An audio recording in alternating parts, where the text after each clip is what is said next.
While many dentists get out of dental school and jump right into work, others end up years into a practice and feel like they're chained to their chair or spinning their wheels. At Duckett Ladd, we've discovered that there are 6 phases of long-term practice success. On this podcast, we'll explore each phase of success and help you on your growth journey.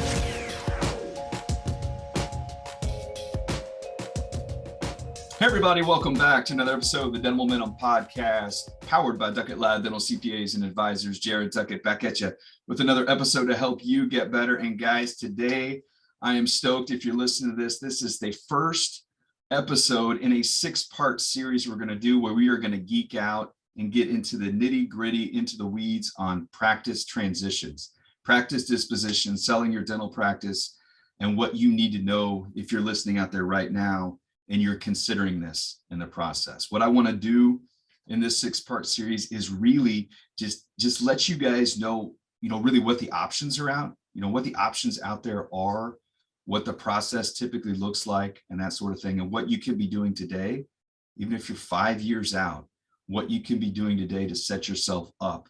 So guys, there's no better person to kick us off in this 6-part series than our friend, Dr. Jim Rachor. Jim, I appreciate you jumping on here, man.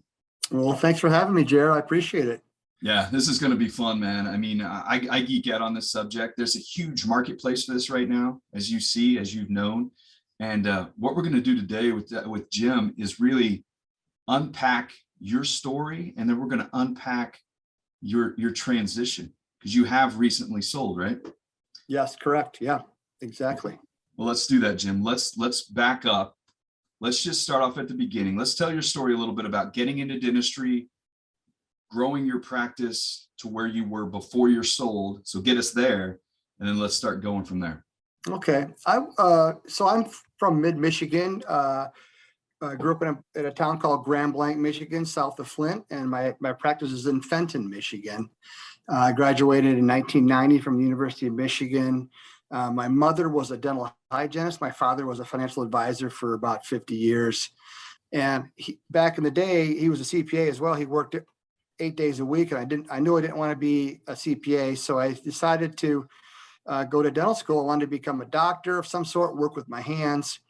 And I went to Michigan State for my undergraduate. I was able to leave there in 3 years. I skipped a year and got into the University of Michigan a year early.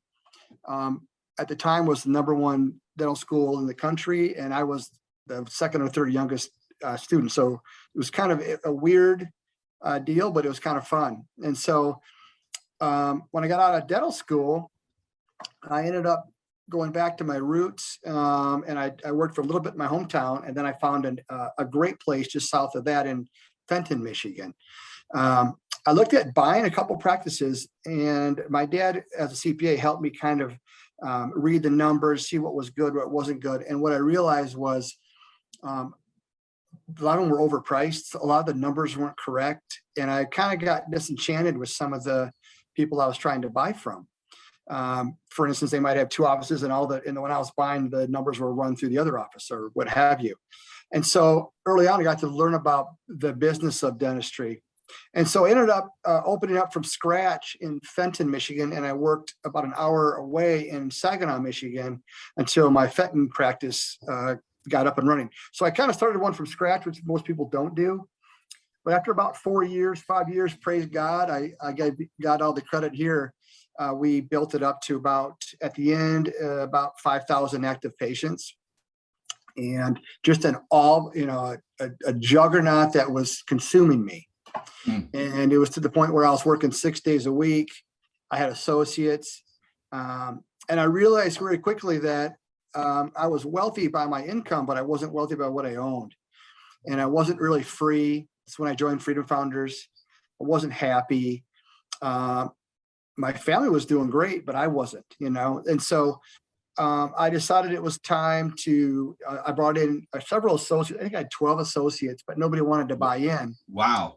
Yeah. Towards the end, I decided to take some advice from Dr. Phelps and some other people that said, hey, put an ad in that you want a buy-in offer, and that's it. So I waited, found a great associate who was, she was awesome. She's awesome now. Now, real quick there, Yeah. Jim, how far along after you started your scratch practice is this, like considering having an associate buy-in? I mean, probably, so I've been a dentist working in my practice for about 30 years, probably about 20 years in, I realized I was starting to burn out and I needed to bring in an associate so I could have a day off. Because what happens is you work real hard the week before vacation. You don't do any work vacation week and you come back and you try to catch up. And I was just getting burned out as I got older. And you get trouble. You hurt your shoulder, your neck, a bit carpal tunnel syndrome, ulnar surgery, all sorts of things where I knew it was time to find someone to buy in. And that process, I didn't know how to do that. I mean, I read books about it.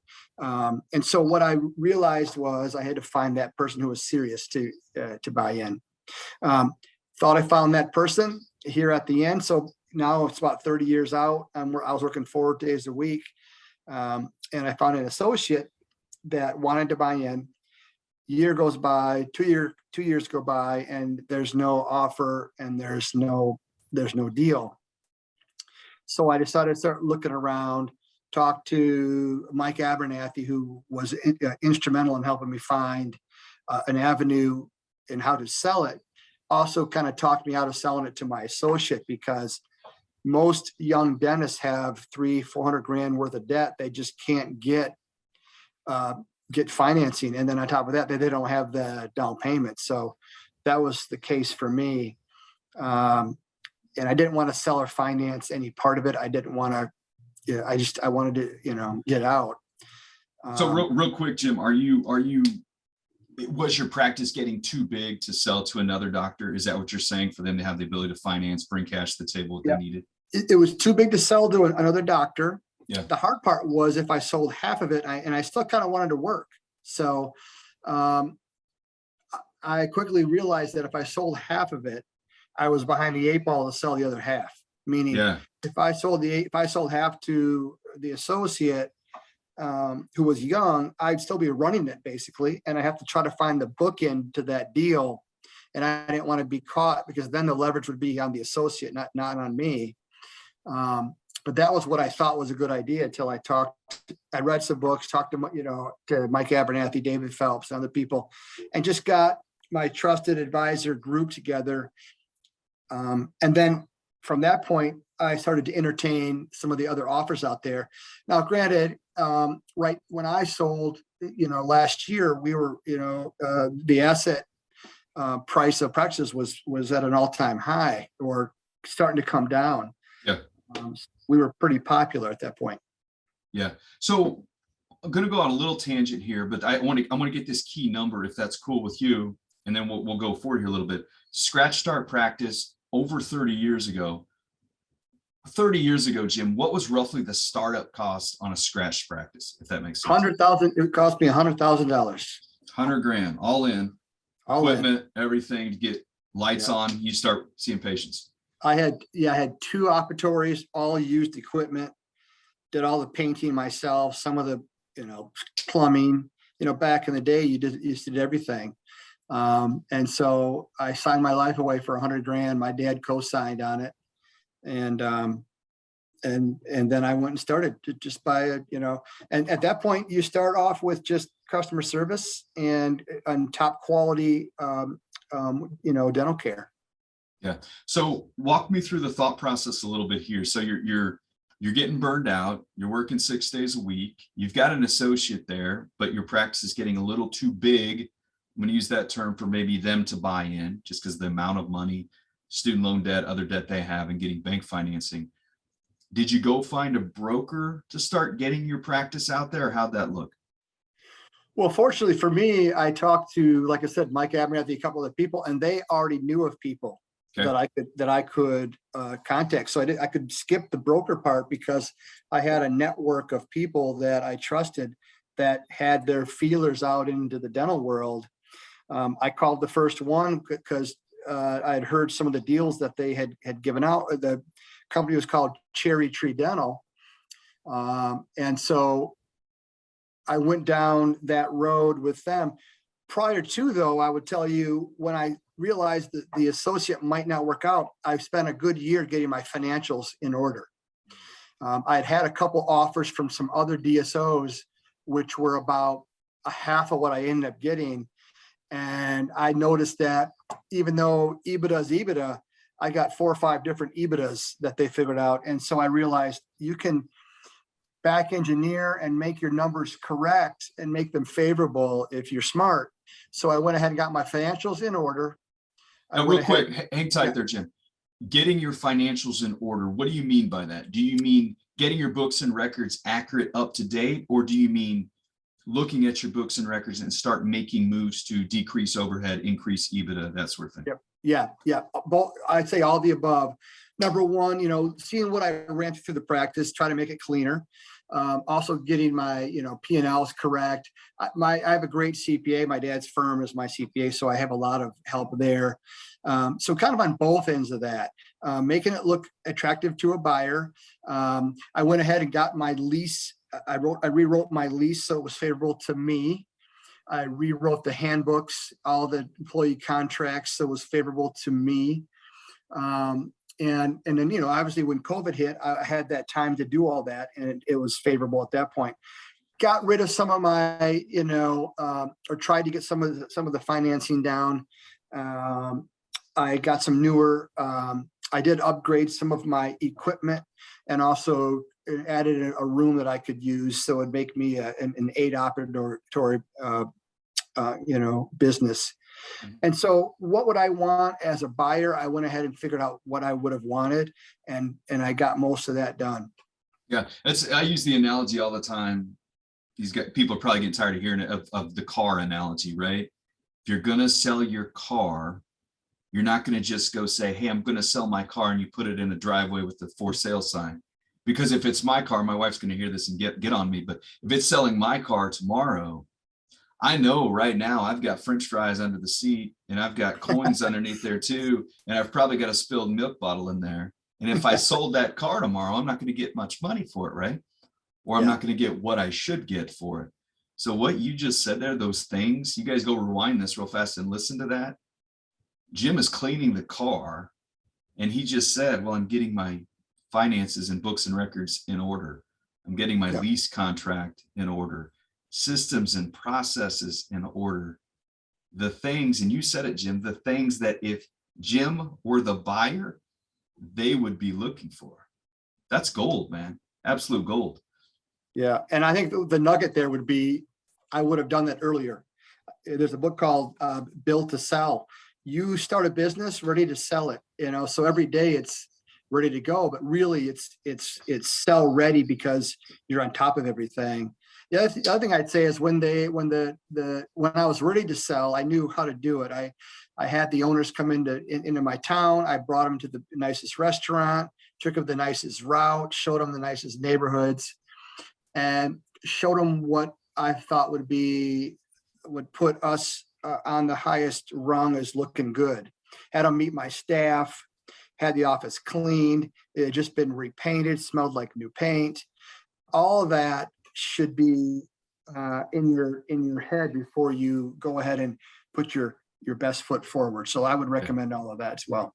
So walk us through when you're talking to this prospective buyer, right? You sought them out, you started talking to them. What's that process look like? What are they asking? How's that work? And then you as the seller, because you want to sell to somebody you trust. And I mean, that's your baby, right? You built this thing 30 years ago. What are they asking you? And then what's going through your head, and what are you looking from them? Fortunately, I was at a time when there was a little bit more of a negotiation. I wanted to keep working 2 to 3 days a week. I wanted to own my building and have them lease it. I wanted to not change what I was doing as far as a dentist, and I did not want an earnout of any substance. Because I know the minute you sign a contract, it's flipped. And so I had my counter offer, and what I had my list of things I wanted and would settle for. Yeah. And that was a little bit, and I kind of knew a little bit about the company ahead of time, and I talked to a dentist who had already sold to them. So I kind of knew the ballpark of where I could counter offer. What bugs me about dentists is they just take the offer given them, counter offer. Please counter offer, and give an offer back that what you can live with. You don't have to sell, you can bring in another associate if you want. So you don't have to sell unless the deal is golden. So like I said, I have an earnout of 100. I got all my cash up front. I have to give 180-day notice if I want to leave. I had 0 earnout. They leased the building. I'm going to stop you right there, Jim. Earnout, people listening might not know what that means. Elaborate on earnout and how that works in a DSO sale, let's say. A lot of DSOs, you need to read the fine print. The Heartlands out there, other ones have some fine print. Have a legitimate lawyer, dental lawyer, look at it, because an earnout would be something like, we'll give you 80% of your money, we'll give you 60% of your money, and then in 5 years we'll give you the other portion of that. It's not really your money at that point, and they might have some stipulation in there, some numbers you have to meet, some target productions you have to meet. I didn't want to do that. I didn't want to have that onus on me. So the earnout would be, you get some of your money, you retain some ownership possibly, but and it's kind of a game between who's gonna log more of that on their shoulders. I just knew I didn't want to do that, and I had a buyer or two, and then I negotiated above and beyond what I thought I could get, and I ended up getting it. I got another, I would say another $1 million more than it was worth, based on the fact that everything was in order, and it was a kind of a no-brainer for the person buying it. But like I said, I wanted to own my building. I wanted to have a lease that it was favorable, which I had already in place. No earnout, or very minimal, year maybe at the most. All my money up front. I wanted to keep my same work hours. My name is still on the sign out front. Nobody really knows I sold it other than my staff. And I didn't want to have any kind of lab constraints and all that kind of stuff that they can, nickel and dime you. And then I counter offered, and they took it. So it sounds like you went in with your non-negotiables to a degree and got almost all of it, if that makes sense. Yep. Yeah. And you don't have to speak specific numbers by any means, really, but you said you got $1 million more. So $1 million more than you would if you would have sold to an associate, is that what you're saying, or another doctor? Yeah. I would say if people say 80% of your last year's collections is normal, and people will say last year's production, I mean, who knows, or you can use the EBITDA number. They'll just find whatever number is lowest, so I just kind of, I kind of back engineer what I wanted. I got about $1 million more of 80% of our last year's collections. Yeah. And that was way better than I thought I would have done. And I know, with my network, I know what to do with that. So I immediately had a way to invest that. So, yeah. So talk through a little bit pre-sale, post-sale, because you hear a lot with the DSO, right, that you sell to and you stay on. They take a lot of that administrative and stuff off of you.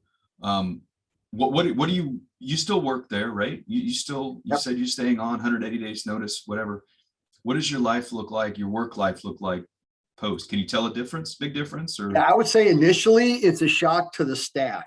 And how I did it was a quick sale. It was talked in November, sold it by the 31st of this past year. And we had like a meeting with my leadership team. I had a meeting with the associate. I had a meeting with my leadership team, meeting with my whole staff. And the next day they came in and they told the staff that they bought it. So a lot of shock, a little bit of, I wouldn't say everybody was happy with me, but they all knew that I was trying to sell it. And it'll life change some of the staff. So I'd be ready for that. Haven't lost any staff that we wouldn't have lost anyway. And then, for me, it's been great. I can finish my last procedure and walk out the back door and drive home. And other than being the landlord on a triple net lease, which I don't do anything anyway, it's been awesome. And I tell you one more thing. After COVID, we were collecting not as well as we used to, especially now. The collection rates are down. I'm getting paid 36% of what I collect. That might even be better than I was doing prior to. And then we also, on the sale, bumped up the goodwill in our favor to 85%. So you don't see that too much. So I feel like I'm doing as good or better than I was prior to, but I have my cash out of a business I believe in the next several years is going to decrease in value. Mm. So That's key. Talk a little bit. You briefly mentioned it, and I've had this question a lot too, because you had an associate in place, still do, I think, is what you said. yep. What was the associate's reaction when you sat down and told them the plan? How did that go? Well, it at first it was a better deal, I thought, for her anyway. Truthfully, she already had 400 grand worth of a debt plus a mortgage, and she was going to buy a practice for a few $1,000,000 and had to come up with another down payment. I mean, 20% of that, there's just no way it was going to be good for her. My people, like my guy Anthony, figured it out. It only work is if I wasn't working here, and I wanted to continue working. So the numbers wouldn't have worked. Most people don't know that, coming out of dental school, don't have the business acumen to do that math. So at first she was happy, then she was a little bit not happy, because she was close to ownership. Now, granted, 2 years had gone by and nothing happened until I pushed it again and pushed it again. So I probably would have continued down that route if that was my only option. But as I think back, it would have been a bad option because I still would have been doing all the work, all the management, and I wouldn't have had hardly any of my cash up front. And I really think I saved her having a giant onus on her shoulders as well. So the benefits are better for her now. There's better, there's better retirement insurance, health insurance, etc. But at that point, people assume everybody is equal, which they probably are. In Michigan, where I am, this DSO does not have a dentist, so technically, I'm the dentist that owns the 3 practices they own here because they don't have one yet. So I still have a little bit of a leverage there as well. Yeah. Hit on, Jim, just a little bit, the culture, because you hear a lot, and it's not all the case, right? But you hear a lot, okay, you sell to a DSO, they're going to come in, it's going to mess all your culture up, right? You built something, your culture's in place, and they're just going to kind of mess it up. Yeah. Is that are you seeing that? I mean, I would say in my practice, it has a little bit, only because we ran strict traction. We had a leadership team. We met once a week. We got things done. We had a robust incentivized program of profit sharing that was gone. So they're making less money. They don't require them to meet like we met. So people are going a little bit rogue. I think there's a little bit more drama now because we're not meeting it once a week, maybe a little bit more gossip. And the figureheads aren't on site, so it's virtual. And so I feel like I felt a little bit sad because what I had built up culture wise isn't what it used to be. But I feel like at some point that had to happen. I think the DSOs can come in, look at the numbers, and make the hard cuts that I probably wouldn't have done with staff that I've had here for 20 years. And they made some hard cuts, and it wasn't on me per se, it was on the DSO. And the cuts they made, I probably should have made, but probably resisted due to the fact that I didn't want to lose staff and have the pain of finding more people. I'd rather have the onus of paying a little bit more for staff as opposed to the constant, turnstile of employees and training and all that. So, yeah. You don't have to answer this if you don't want, or if you don't have any mistakes you made during the process, or anything looking back now, you're like, man, wish I would have done that. I've got 9 million of them, but. Oh, I always have mistakes. I would say the one mistake I think it maybe worked out, Lord willing, this way anyway, was that it had to go so quick because I wanted it done before the first of the year for tax purposes. So it was done and sold in like 2 weeks. And then the paperwork finished up at the end of the year. But I probably would have spent more time with the changeover, but they wanted to make it quick, put. I probably wouldn't have done that again. I would have taken a whole month and talked about it. And even though they knew I was looking for somebody, it's different when it actually happens, And so I probably would have done that differently. Other than that, I really can't say I would have done anything else differently other than then maybe slowing down the process. But maybe it was better that way. Yeah, you're exactly right. 2 weeks is lickety split. I mean, I would say most of the deals, curious what you see, but most of the deals I see maybe 60, 90 days after letter of intent's executed. So 2 weeks is getting with it. Yeah. And, we finalized the terms in the last week of November. The first week of December, I talked to my associate and then my team, and then my whole team. And then they came in the next week. And then the paperwork was finalized, in a nutshell with my attorney, Dr. Larry Pino, by December 31st. So there was a little bit of some due diligence that the attorneys had to do and what have you. But for all intent and purposes, it was done very quickly. Yeah. So life now, it's just great, right? Just kick back in the library behind you there, reading books and doing dentistry 4 days a week. Is that where you're at? Yeah, I'm actually doing dentistry 2 or 3 days a week. Okay. It just depends on the week, travel a lot. I'm a guy that has a lot going on. I'm writing a couple books. I have a mentorship program called Smile Mentorship Institute. It's .com. I go in to talk to young dentists and give them some just some avenues, some business acumen, some things to think about. I go into those and they don't have any business classes, so they have no clue. I was also a econ major. I just got my insurance license, looking at maybe getting my MBA here. So I'm always moving. I have 7 kids, so we always got stuff going on. My wife and I do a lot of mission work. In fact, I'll be in Guatemala in a couple days. We have a feeding center and some orphanage in a school. I have 2 daughters from Guatemala that we adopted. And that's called transformingfutures.org. And that's probably where I am most passionate and happy about where I spend my time. And then, as you know, I'm a big into the family office and legacy with family. And as I know, I think you guys always mention, every business is a family business, right out of the E-Myth book.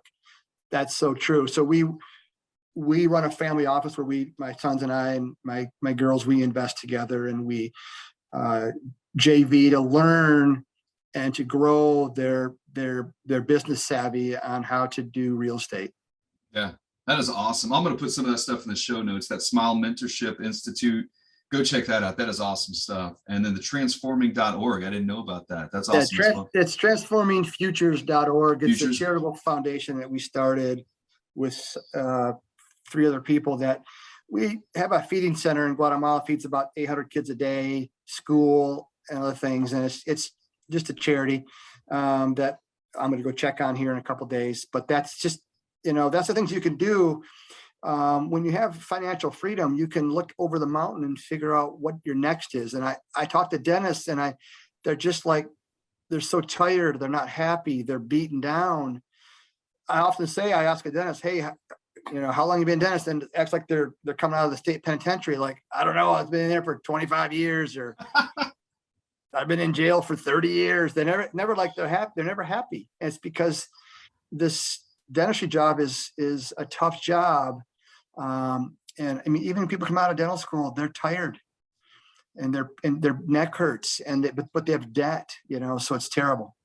Yeah, that is awesome. That is totally awesome. And you've literally lived the American dream. I want to circle back and I'm going to end this thing, but I want to circle back. Scratch start practice 30 plus years ago, let's say 30 years ago, $100,000 investment. I think you've gotten some good ROI on that investment, right? Yeah, that's a miracle. That's a miracle from God, because we ended up getting like 200 patients a month, and that was a miracle. I take 0 credit, but that's how it worked. I had to be top notch. I had to be happy. It's what people should do now.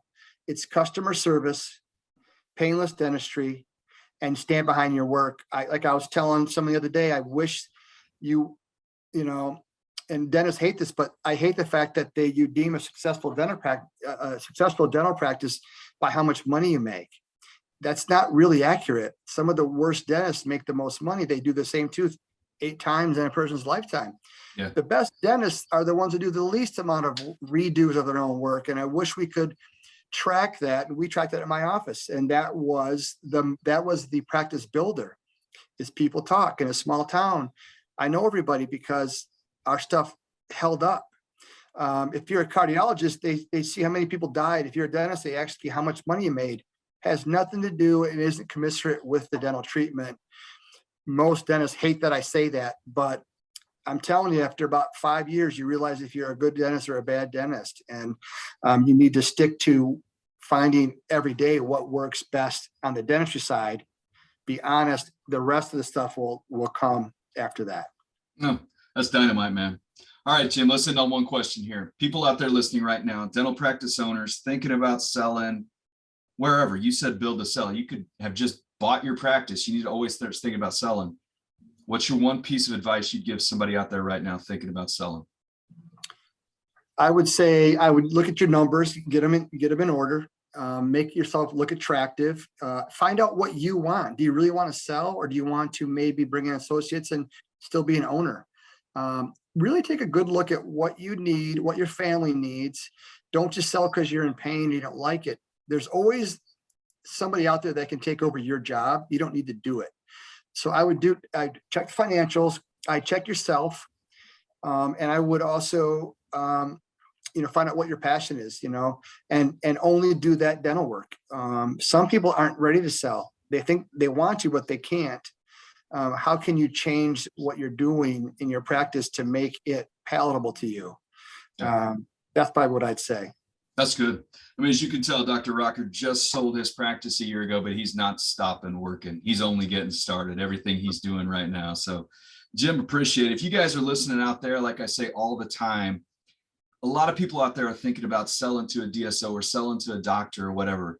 Go share this episode. Do the SS, share it, subscribe to this podcast, leave a rating, give a review. But somebody out there wants to hear Jim's story. And guys, connect with Jim.